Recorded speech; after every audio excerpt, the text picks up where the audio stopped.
everyone. Welcome to the new video of our series about housekeeping. कल के video में हम लोग ने बात की थी about hierarchy of housekeeping department. कल भी मैंने आपको ऐसे बताया था कि according to the size of hotel वो हायरार्की चेंज हो सकती है. कल हम लोग ने बात की थी hierarchy chart of a large hotel.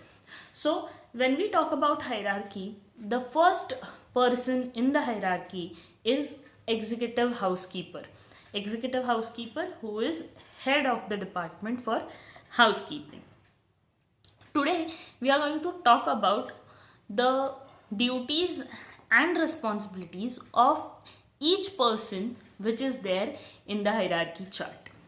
Let's get started with the first person, the most important person at the hierarchy chart, and that is executive housekeeper. By the word executive housekeeper, we get to know that he or she is the person who heads the housekeeping department. So, moving on to the responsibilities and duties of executive housekeeper. Organize, supervise, coordinate the work of full housekeeping department. It starts from a very lower level of a person till the assistant manager. The person has to coordinate, person has to keep a watch, or a person has to keep an eye on all the works which are there going on in the department of housekeeping simultaneously. Next is ensuring excellence quality of housekeeping. So maintaining the quality is one of the responsibility of executive housekeeper. Assure proper communication within department. There should be a proper communication. जैसे कि जो lower level के लोग हैं, for example जो house persons है, या फिर जो असिस्टेंट फ्लोरिस्ट है, या फिर जो रनर्स है, वैलेट्स है, उनके सीनियर्स के साथ इंटर डिपार्टमेंटल कम्युनिकेशन अच्छा होना चाहिए. उसमें कहीं पे बीच में कोई तकरार नहीं होनी चाहिए, क्योंकि अगर उनके बीच में कोई तकरार है तो it is gonna affect on their work. So internal communication of the department is also has to be good, and keeping this internal communication good or in a better manner is the responsibility of executive housekeeper. Next, establish and maintain the standard operating procedure, which we called as SOP, standard operating procedure. So the executive housekeeper has to keep an eye on that the SOP is being followed. Evaluate employee for the upgradation, as we all know about appraisals. Organize and supervise the training of the staff. As a staff is concerned, their continuous training for their upkeepment and for their upgradation is necessary. किसी भी staff को training देना बहुत important है, and being an executive housekeeper उनका ये responsibility है कि हर स्टाफ को अच्छे से अच्छा ट्रेनिंग प्रोवाइड किया जाए. Then we can say as inspect for all the supplies, for all the essential inventory control, check all the reports which are been filled. Most important is about concern of budget. Provide a budget to the management and undertake the budget control and forecasting.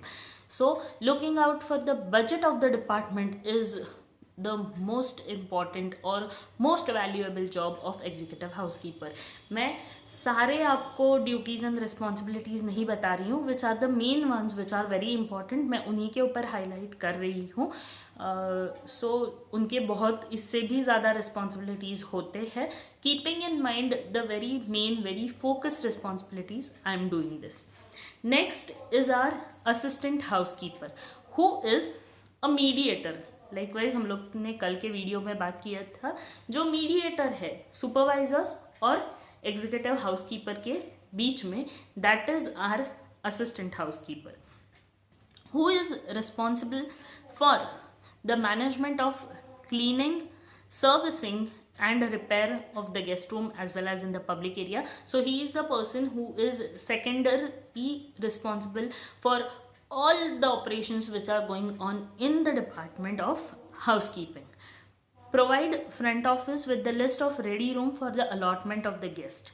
सो जब भी supervisor से कोई room को ready, supervisor से आगे वो room जाता है, तब वो असिस्टेंट हाउसकीपर के पास भी वो होता है, so that it is easier to make an communication in front office and housekeeping. It is not necessary कि ये सारी रिस्पॉन्सिबिलिटीज़ जो मैं आपको ये वीडियो में बता रही हूँ वो वैसी की वैसी ही हो. As per the hotel, as per the property, as per the SOP of the property, ये रिस्पॉन्सिबिलिटी चेंज हो सकती है, लेकिन these are very basic things which are there as a responsibility of that particular person. Next is arranging training for the staff. Same. Updating record books, registers, files. So there are many files, there are many reports. We will talk about them later in our series. So maintaining them is also a responsibility of assistant housekeeper. Check for VIP status room or out of order rooms. VIP status room, many a times when there is a check-in of VIP guest or most important valuable guest, so at that time the room will be checked again after supervisor by assistant housekeeper or maybe an executive housekeeper as well. Even at the absence of executive housekeeper, the assistant housekeeper is the person who plays a most important role of leading the housekeeping department. Going on to the next, that is floor supervisor. As a hotel is concern, it is again I am saying कि ये depend होता है हर hotel पे, हर property पे, कि एक supervisor के पास कितने फ्लोर होते हैं. It can be 1 floor 1 supervisor, it can be 2 floor 1 supervisor, 3 floor. It depends upon the property, it depends upon the operations of the particular property. But there are some duties and responsibilities which are very basic for the floor supervisor as well, and those are these.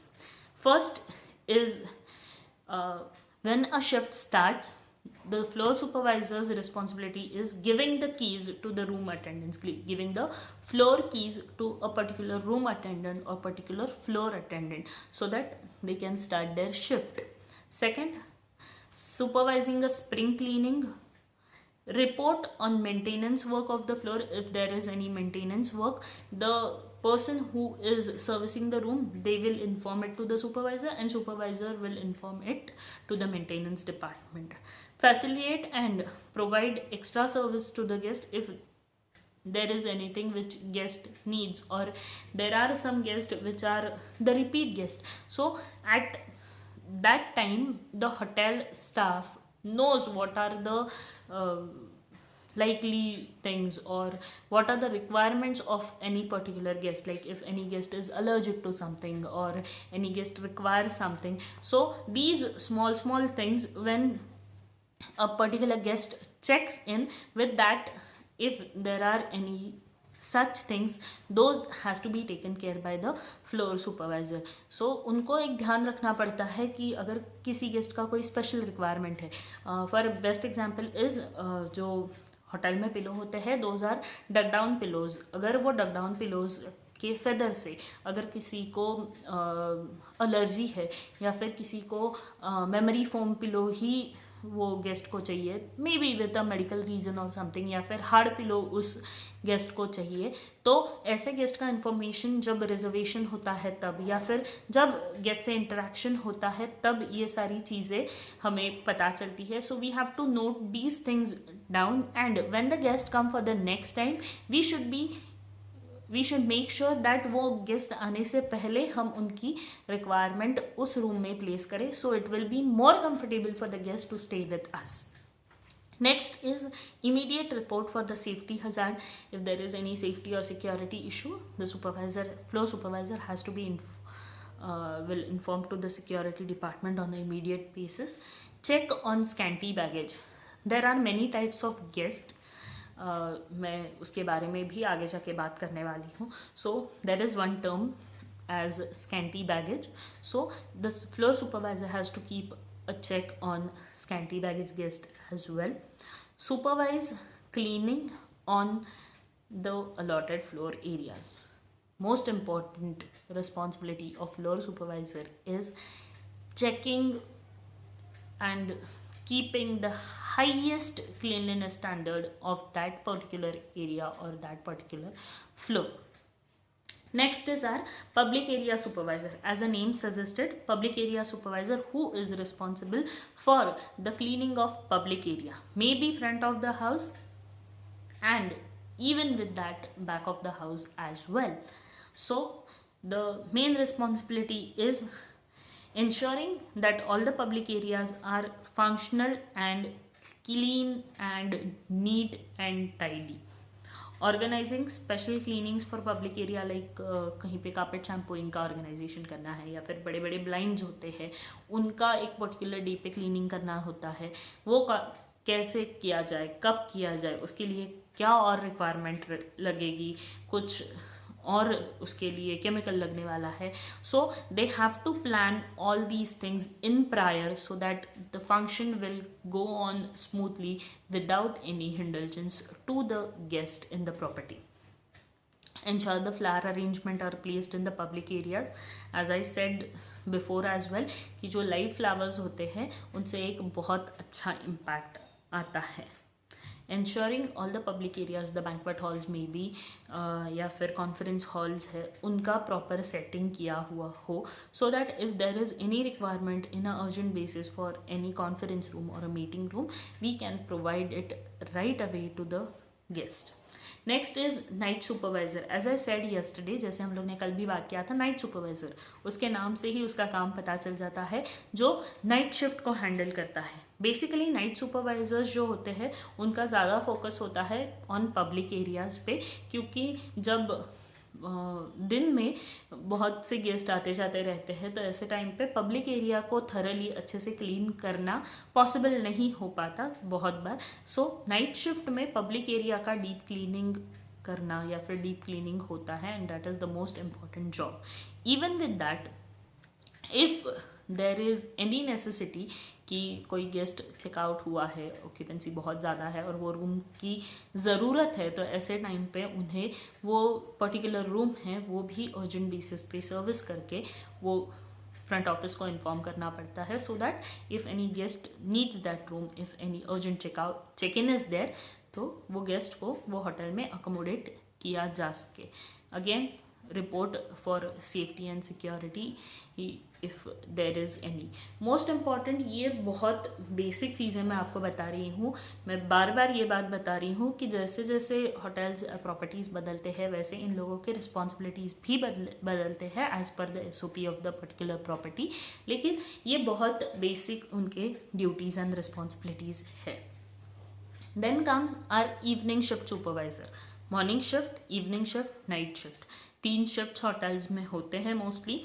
Evening shift का supervisor जो होता है, that person has to take care for the floors, has to take care for the public area, both the areas has to be handled. सो जो evening shift के supervisors होते हैं उनका क्या काम होता है या फिर उनका रोल क्या होता है. Again like a morning shift supervisor, जो रूम अटेंडेंट्स है उनको कीज़ अलॉट करने हैं. उसके बाद ensure the cleaning of the room which are not service in the morning. कुछ बार ऐसे होता है मॉर्निंग शिफ्ट में कोई रूम्स सर्विस नहीं हो पाते, लाइक किसी रूम के बाहर डू नॉट डिस्टर्ब का टैग लगा हुआ है, या फिर कोई रूम डबल लॉक है, या फिर किसी गेस्ट ने बोला है कि हमें अभी रूम सर्विस नहीं चाहिए, क्लीनिंग नहीं चाहिए, यू कम एट 5 o'clock और you come at any particular time which is given by the guest. And ऐसे जो रूम्स है उनको सर्विस देने का काम भी इवनिंग शिफ्ट में होता है. So the evening shift supervisor has to take care of those room as well जो मॉर्निंग शिफ्ट में सर्विस नहीं हुए हैं. देन अगर कोई डिपार्चर रूम्स है तो वो भी उनको रेडी रखने पड़ते हैं. So at the time of check in, अगर कोई नया चेक इन वो टाइम पे आता है, सो it is easy for front office कि वो रूम उनको अलॉट किया जाए. Ensure the public area is neat and clean. Same उनको पब्लिक एरिया का भी ध्यान रखना होता है. This is for the public area and for the floor. Then comes to our back of the areas. That is our linen room supervisor. Linen room supervisor who is responsible for full functioning of linen room.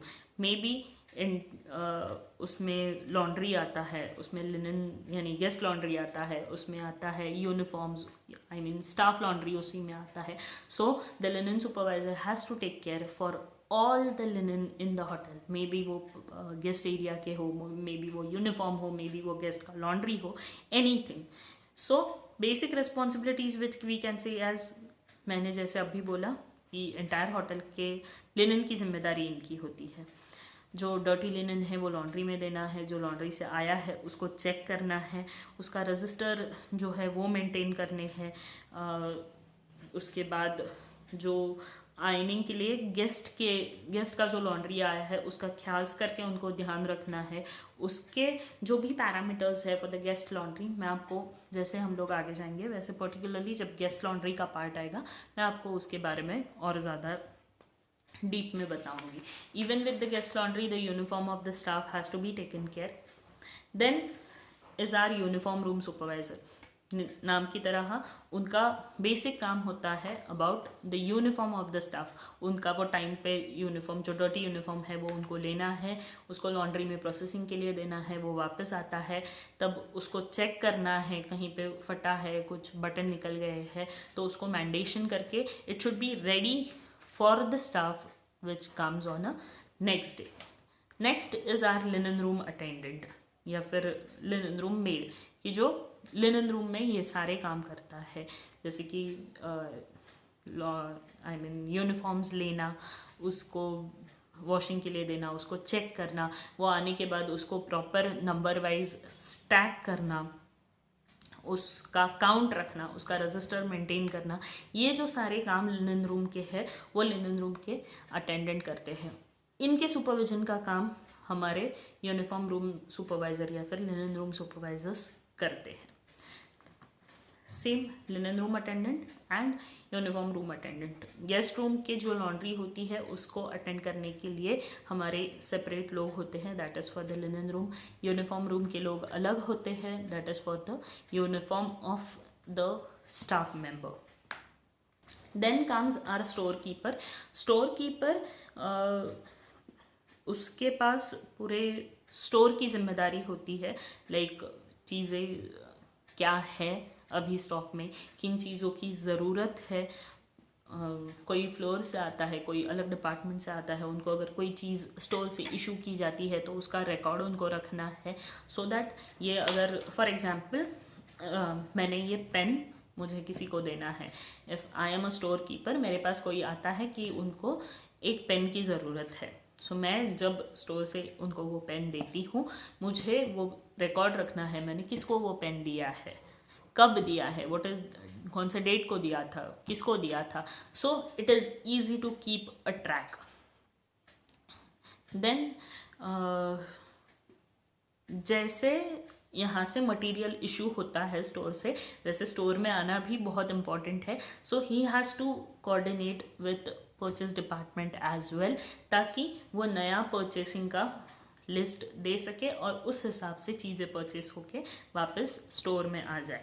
Her hotel में कौन किसको report करेगा, which junior person will report to whom, उसके अलग अलग parameters होते हैं, वो प्रॉपर्टी के हिसाब से बदलते जाते हैं. जैसे लिनन रूम का जो अटेंडेंट है वो सुपरवाइज़र को रिपोर्ट करेंगे, सुपरवाइज़र मैनेजर्स को रिपोर्ट करेंगे या फिर असिस्टेंट मैनेजर्स को रिपोर्ट करेंगे. It depends upon property to property. Then comes our control desk. Control desk is a nerve system of housekeeping department. Inter-department and intra-department communication will be conducted through control desk. Control desk एक ऐसी जगह है जहाँ पे department के अंदर और बाकी के डिपार्टमेंट के साथ जो भी कम्युनिकेशन है वो कंट्रोल डेस्क से होता है. सो it is very much true which has been said that control desk is a nerve center of housekeeping department. उनके duties और responsibilities क्या है? That is coordination with all the departments which are there, receiving complaint of the maintenance, receiving guest call and fulfilling the guest whatever the requirement is. Then we can say as report उन सब calls के उनको reports रखने पड़ते हैं। Then हम लोग बता सकते हैं कि जो स्टेटस ऑफ द रूम्स होता है उनको मेंटेन करने का काम या फिर उनको अपडेट करने का काम भी कंट्रोल डेस्क के लोग करते हैं। जैसे जैसे हम लोग आगे जाते जाएंगे वैसे वैसे आपको ये चीज़ें और अच्छे से समझ में आएंगी। So these are the works of control desk. There are many other people who works hand in hand for the housekeeping or any department, particularly for housekeeping, for the smooth functioning of the department. आज हम लोग ने देखा control desk के जो supervisors होते हैं उनकी रिस्पॉन्सिबिलिटी क्या होती है। नेक्स्ट वीडियो में हम लोग जो बाकी के लोग हैं उनकी ड्यूटीज़ एंड रिस्पॉन्सिबिलिटीज़ क्या होती है हम वो देखेंगे। I know it is bit boring क्योंकि शायद ऐसे होता होगा कि बहुत बाउंसर जा रहा है, लेकिन these are the very basic duties and responsibilities of that particular person. जैसे हम लोग आगे आगे जाते जाएंगे वैसे आपको ये और अच्छे से समझ में आएंगे। Till then, thank you so much for watching me and do subscribe our channel about housekeeping and give us the like. Even share these videos with your friends who are doing hotel management or who are related with the hotel industry. I'll be very grateful for the same. Even visit our Maitri Hospitality page on Facebook and Instagram. Bye.